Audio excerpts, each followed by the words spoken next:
Welcome to Twin Talk Politics. Hi everyone, and welcome back to another episode of Twin Talk Politics. And today we are so honored to be joined by MP Ashton, the Member of Parliament for Churchill, Keewatinook Aski, and she's joining us all the way from Manitoba. And we have so many cool and exciting things to talk to her about today. First, how are you doing today? Oh, I'm doing great. I'm thrilled. I'm thrilled to join you guys. And like I said, when I saw podcast hosted by two high school students looking at politics, I was like, right on, let's do this. And then when I saw that you guys are twins, as a twin mom, I was like, there's no way I can say no. So I'm thrilled to join you and thrilled that you do this. Yeah, thank you.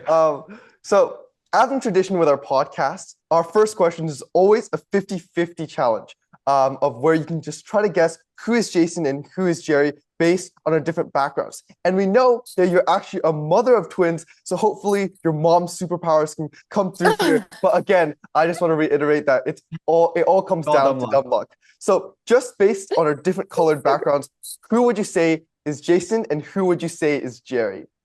Oh my goodness. Okay. I will just note that as I mentioned before we started, my twins are fraternal. So very easy to distinguish.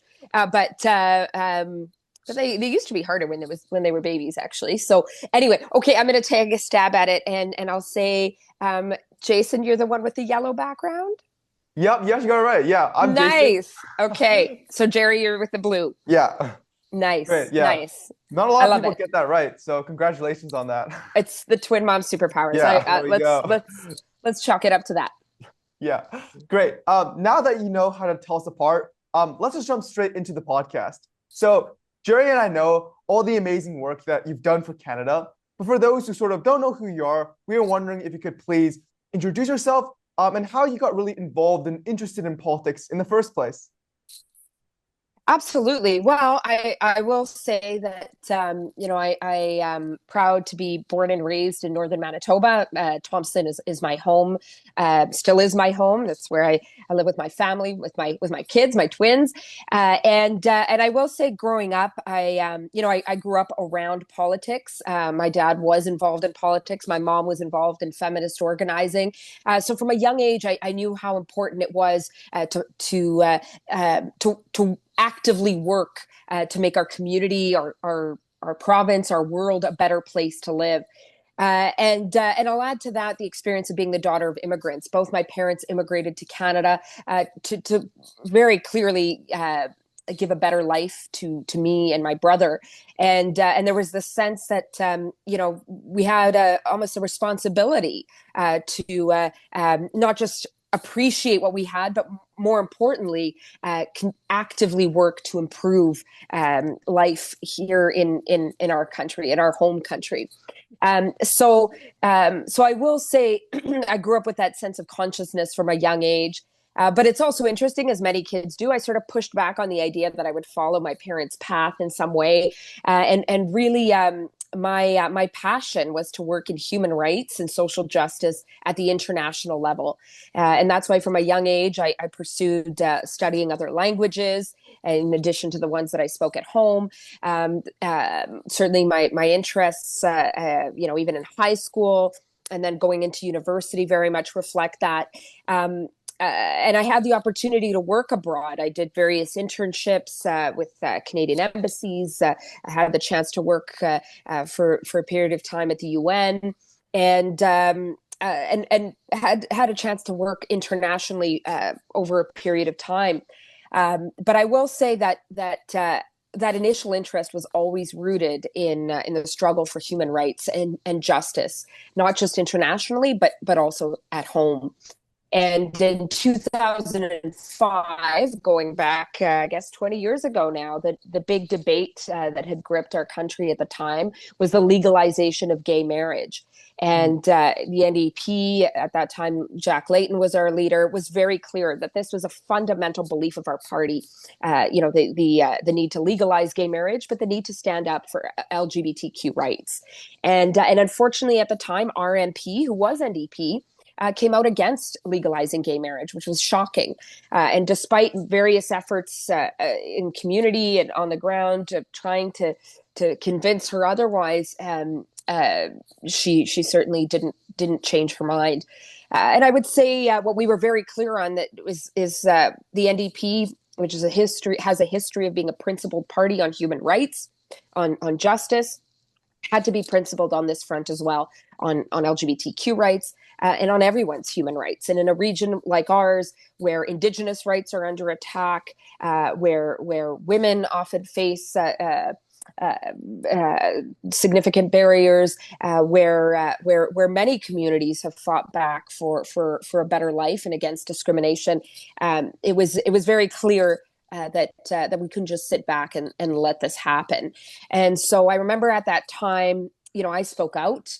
I certainly was very clear on the importance of our NDP representatives standing up for gay marriage, standing up for queer rights, standing up for human rights, and it was older feminists that I look up to that encouraged me to consider running myself. At that time, I had just started my master's. There was no way that I saw politics on the certainly being involved in politics was something I was doing as a member, as a volunteer, as an activist, but not for running, which is a common experience, especially for a lot of younger women, right? It's not for us.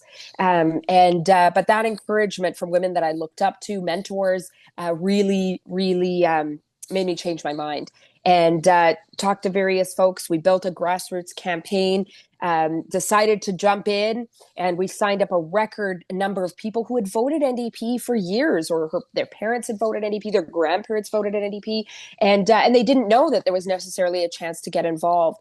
And so over a number of months, I ran in the NDP nomination, along with others that said the NDP needed to get back to its beliefs, its principles.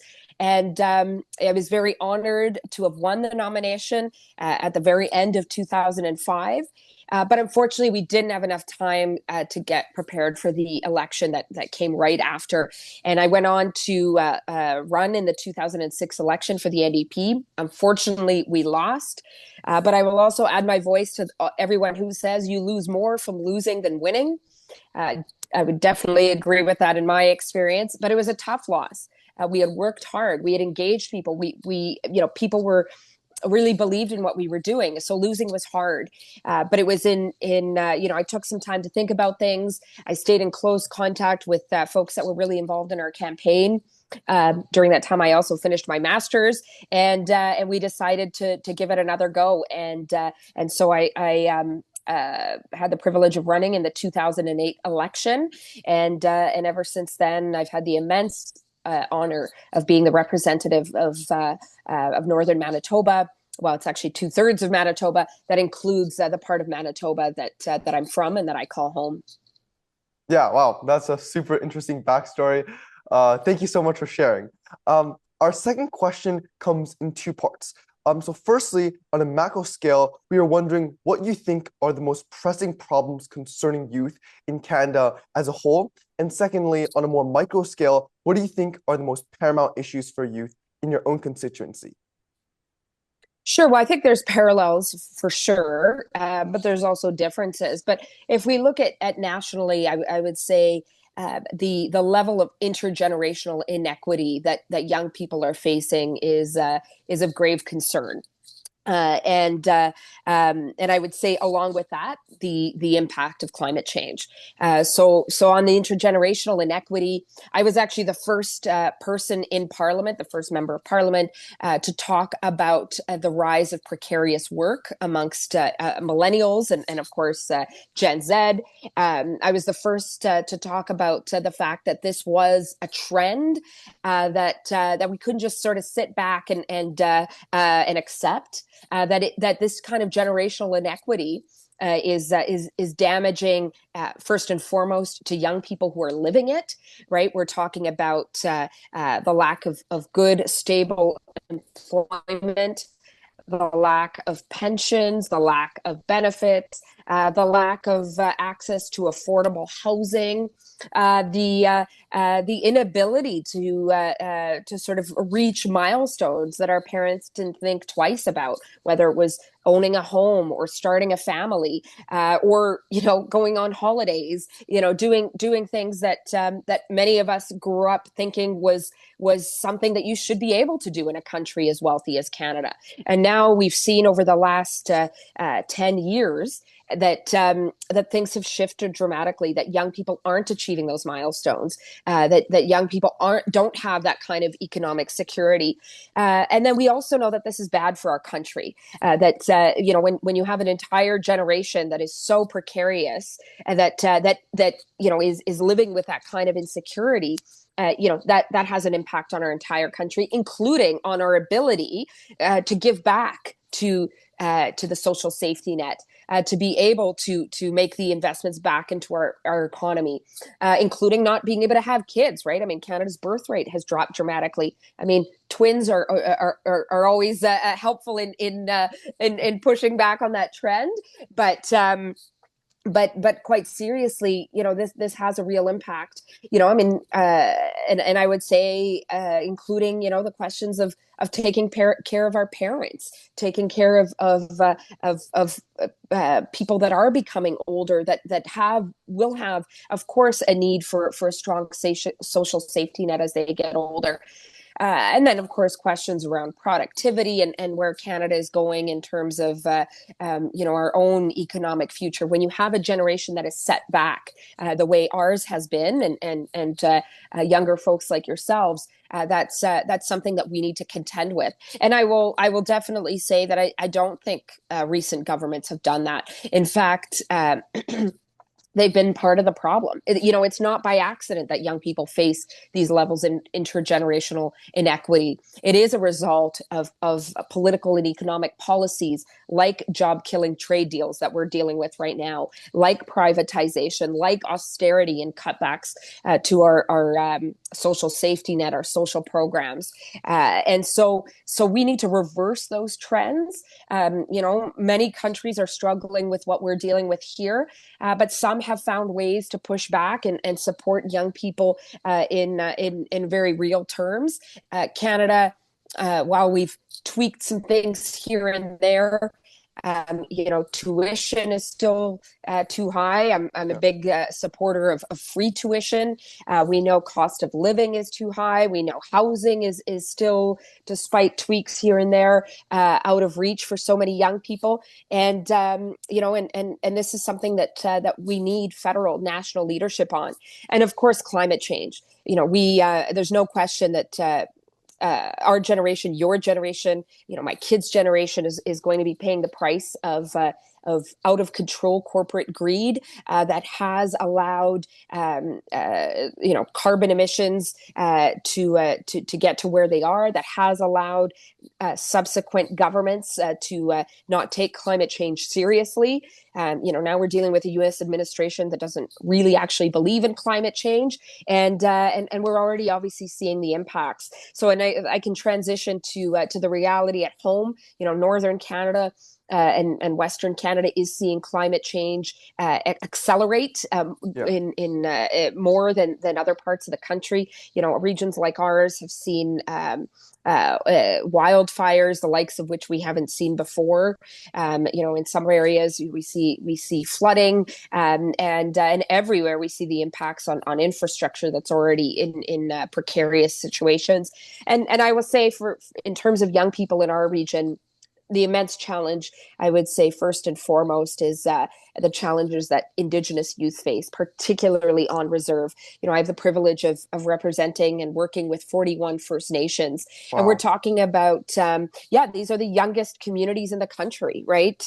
Northern Manitoba and Nunavut are actually the youngest regions in the country. And young people face immense challenges, like third world living conditions, lack of housing, not just lack of affordable housing, lack of housing, period. We're talking about lack of access to proper health care, lack of access to post-secondary opportunities in our communities and in our region, lack of access to childcare, lack of access to recreation. And that's an area that I've been very involved in because, regions like ours, recreation saves lives. But oftentimes the infrastructure isn't there. I mean, right now I've been working on, or for some time now, I've been working with communities in which soccer is big. And with the World Cup coming up and Canada co-hosting the World Cup, Canada should be investing in our young people when it comes to soccer, the most affordable team sport there is, and actually the most popular sport in Canada right now. And yet, so many of our communities don't have a real field to play on, don't have the supports around coach training and engagement, and some of our kids can't even afford proper shoes, never mind cleats, to be able to play with. And so, that's just totally ridiculous, unacceptable in a country as wealthy as Canada. And I will say, as a result, many young people in our region, many Indigenous young people face immense mental health crises. We've had suicide crises in our region. But many young people I talk to, and of course, growing up there in our home, we know that a key way to support young people is invest in recreation, invest in education, give young people hope for the future. And so those are, and I will also add, good jobs in our region. We've lost a lot of good jobs over the last 15 years, and that of course has an impact on young people who want to stay where they're from, who want to give back to their communities and to their regions.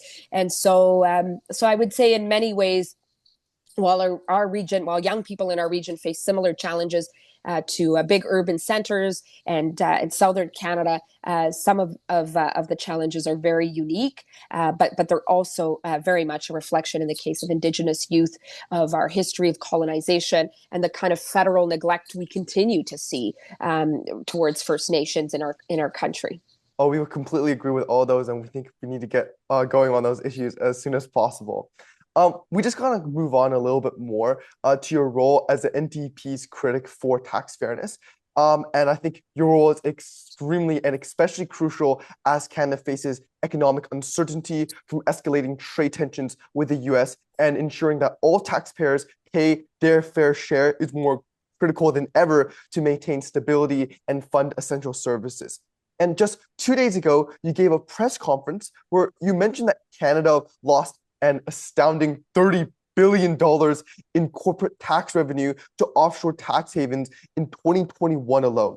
So we are wondering if you could elaborate on some of the specific measures needed to increase transparency and accountability in Canada's tax system, particularly in addressing the use of offshore tax havens.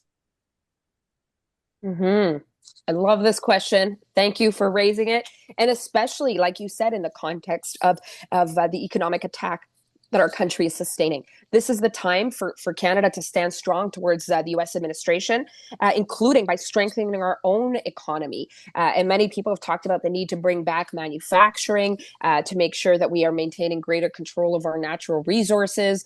But I would also add to that, and progressives have added to that, the need to regain control over our tax system. We know that one of the key pillars of a strong social safety net here in Canada has been fair taxation. And in the last 2 decades, we've seen taxation become more and more unfair, which means that working people are paying more than they can, especially as we face a cost of living crisis, while the rich are paying less than they ever have. We know, for example, our corporate tax rate is far lower than it used to be. We also know that the rich have become very creative in finding ways to avoid taxes in a way that wasn't always the case, and particularly the use of tax havens. And a couple of days ago, we used the example of Brookfield Asset Management, where the leading liberal leadership candidate played a leadership role at. And Brookfield was one of the corporations that moved part of its operations offshore a number of years ago, and was found to be dodging taxes. Something, of course, they dispute, but research indicates otherwise. And of course, they're definitely not alone.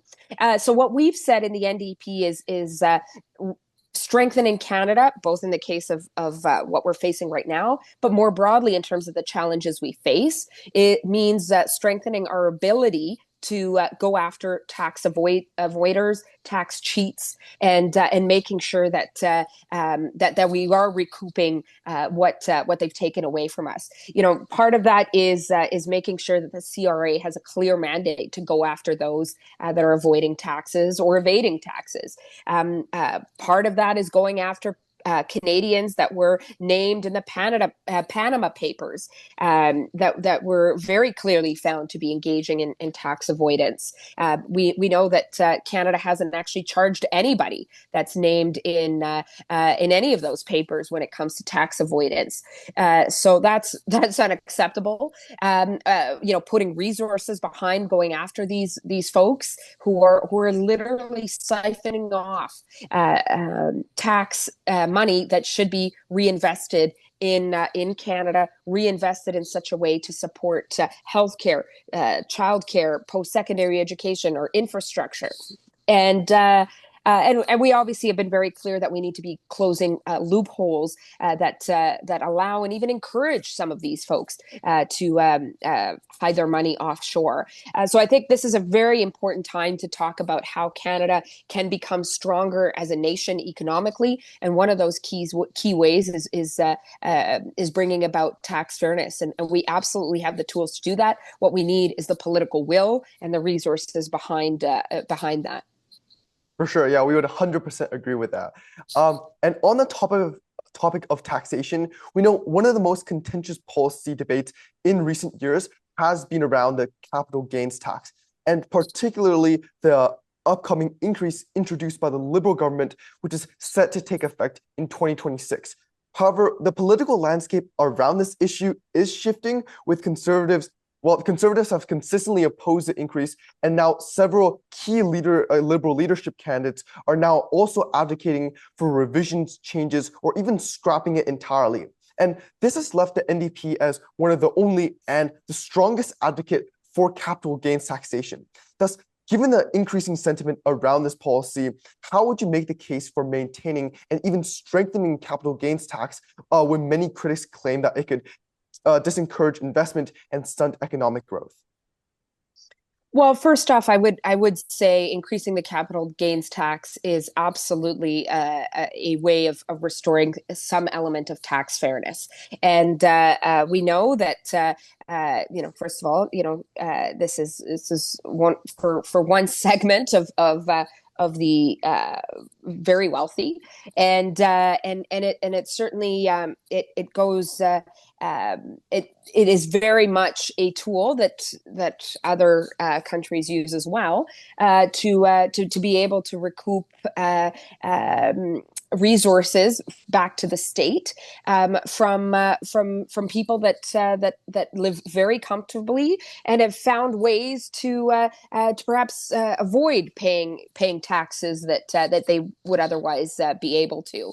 I think we have to be very honest that Canada is becoming more and more unequal, and Canada's strength is in our ability to look after each other, our ability to create a sense of equality, and the capital gains tax, is what was proposed, tax increase, was one way of getting at that.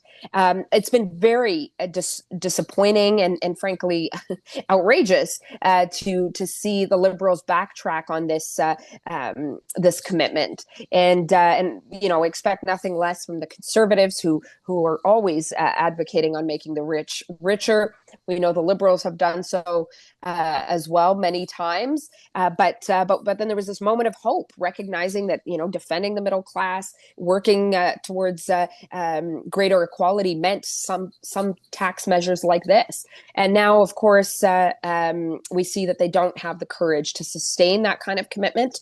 And people like Mark Carney make it clear that they're not only do they not support it, but they if he's to come into power, he's talked about cutting public programs, public investment in federal spending.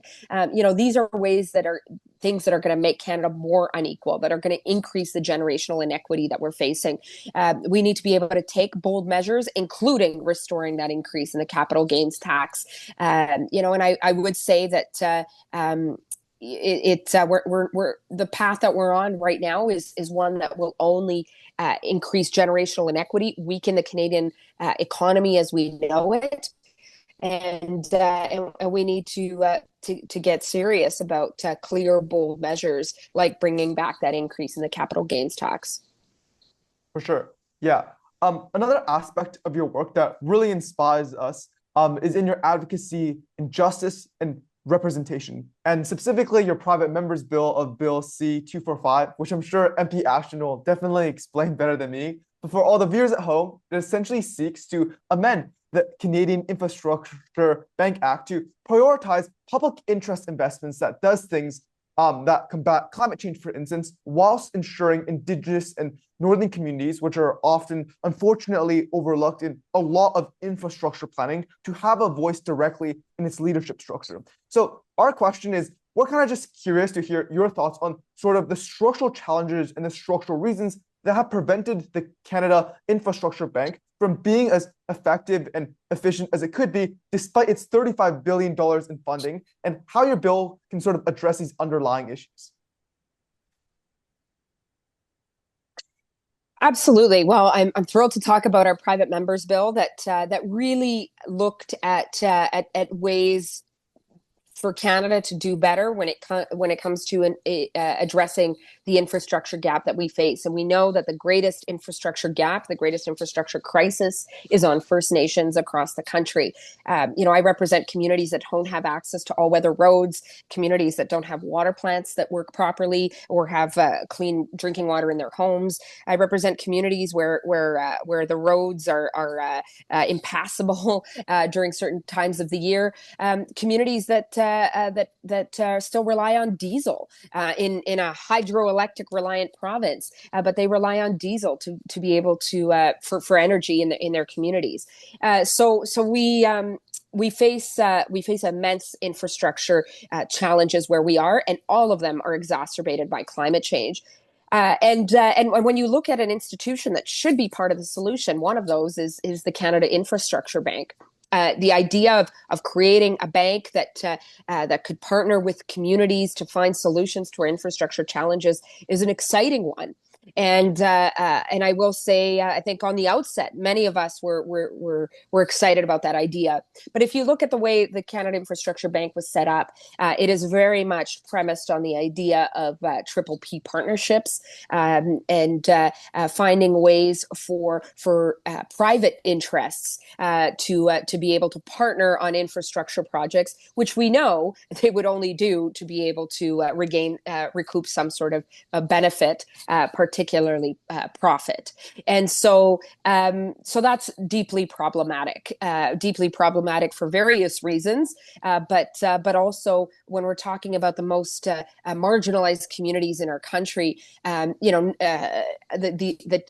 needs are immense. And we shouldn't be investing because there's profit to be found. We should be investing because everybody deserves clean water, because everybody deserves a safe home. Everybody deserves to be able to have transportation services and safety in their communities. And so and it was very clear to me that the Canada Infrastructure Bank, despite all of the PR we were seeing from the Liberals, was not a partner when it came to regions like ours.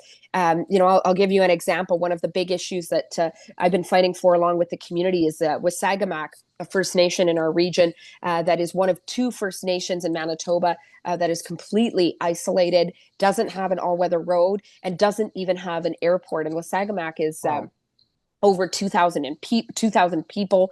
They are a community that, in fact, the chief's mother died in a helicopter accident because they rely on a helicopter to fly them to the nearest First Nations airport to be able to get out.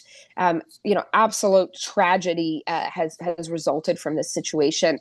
A couple of years ago, or I guess a few years ago now, there was a wildfire approaching the community, and they were the last ones to be evacuated out of the neighboring communities because it was so hard to fly people in and out.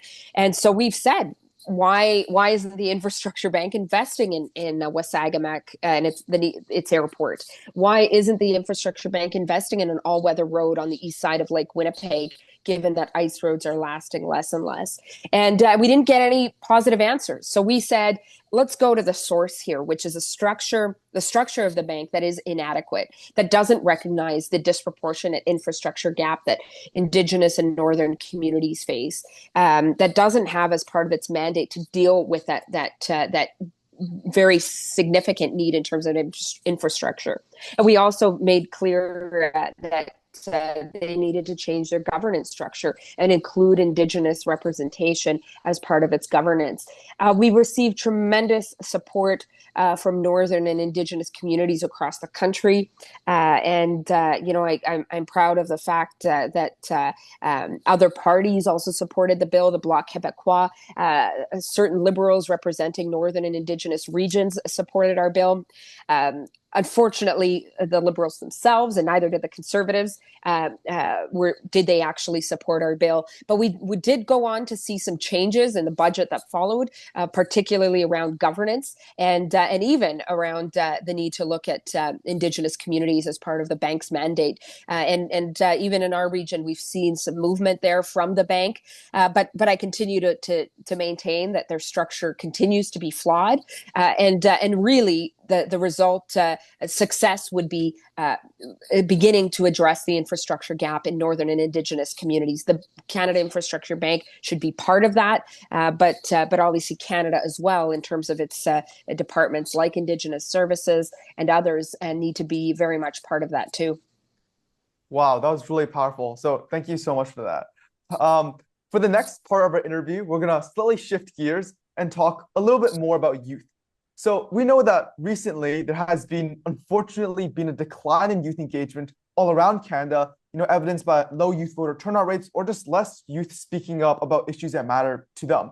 So in your opinion, in what aspects can the youth become more engaged within the political sphere to help address, some of the previously outlined issues that Canada currently faces?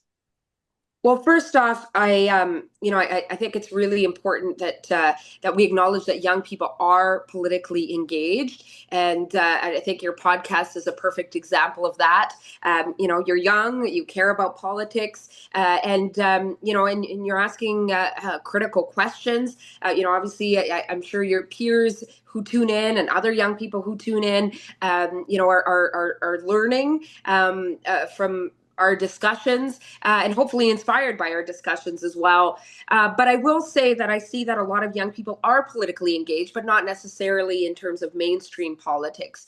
I see the way in which young people are leading in terms of climate action, in the last year around justice for Palestine and the need for Canada to stand up for peace and human rights around the world.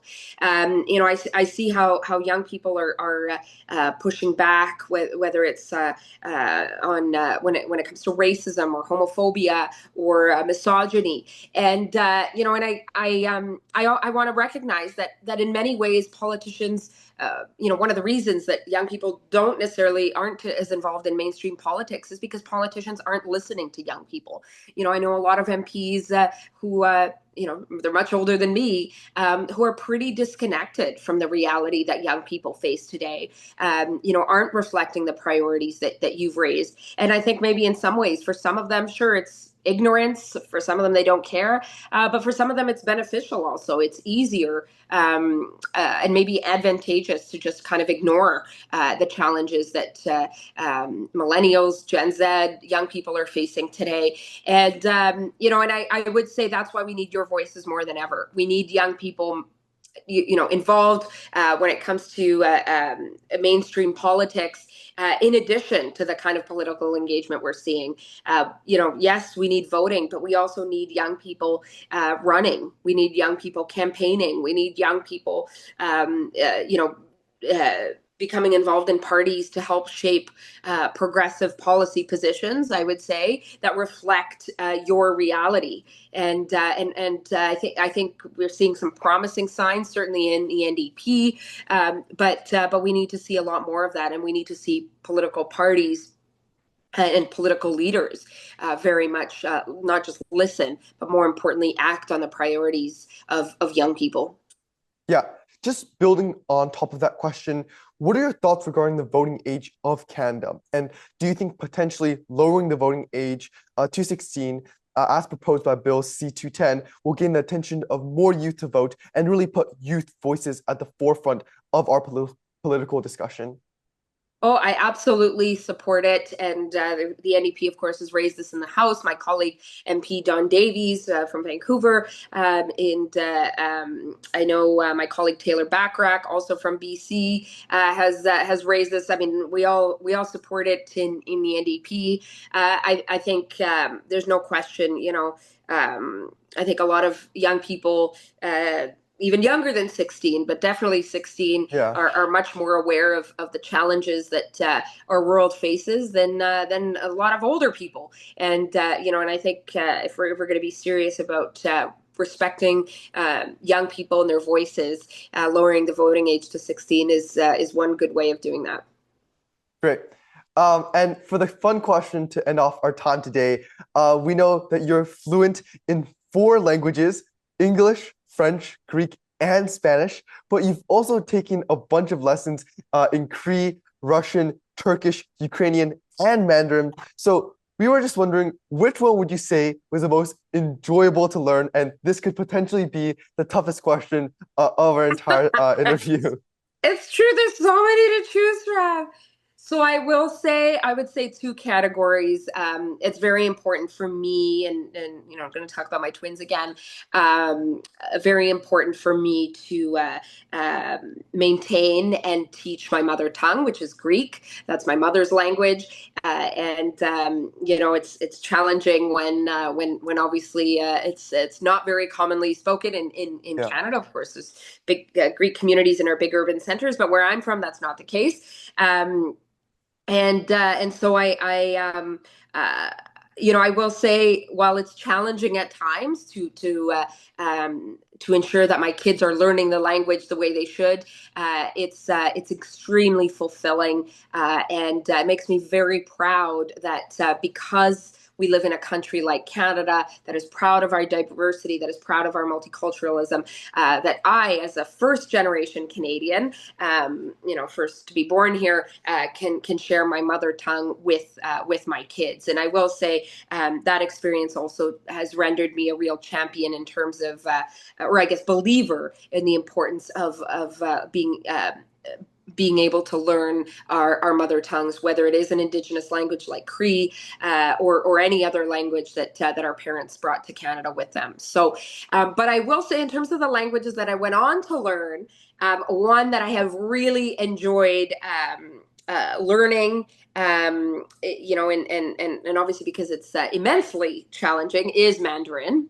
I had the opportunity to study Mandarin when I was received a scholarship to study as part of the IB program in a United World College in Hong Kong, and the school required a second language, and I chose Mandarin out of the 2 choices because I already spoke French. And was it ever challenging?